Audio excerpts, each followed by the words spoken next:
Hello, welcome.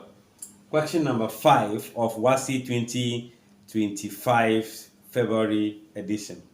Let's see how we can solve this. Quay invested $2,600 at 5% interest compounded annually. We have to find the total amount at the end of the third year. This is the compound interest.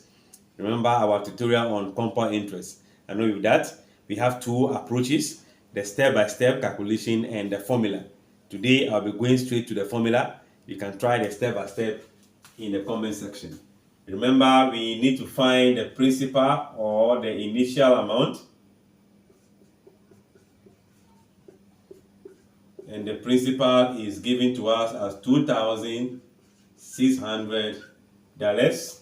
We also need to know the time or the period.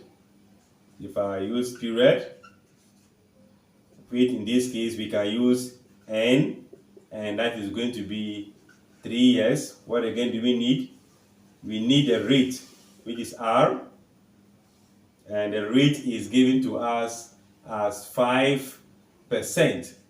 Remember, the rate is always written as what? Decimal. So 0.05. So the amount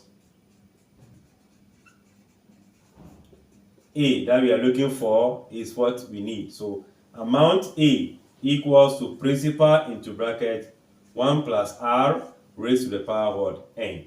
So now we can do substitution to say that our amount is equals to 2,600 1 plus 0.05 to the power 3.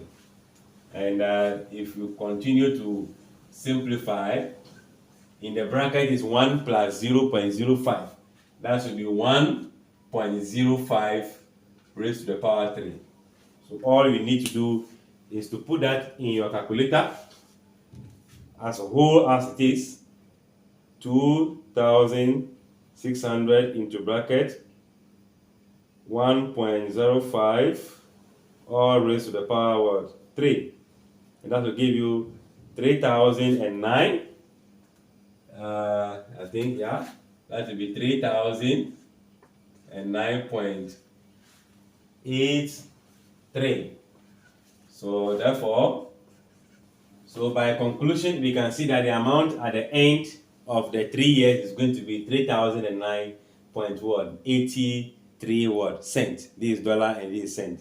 All right. Remember, you can also try the step-by-step approach and share your answer in the comment section as we keep on learning together. If you have any question, hit me in the comment section as we continue to learn.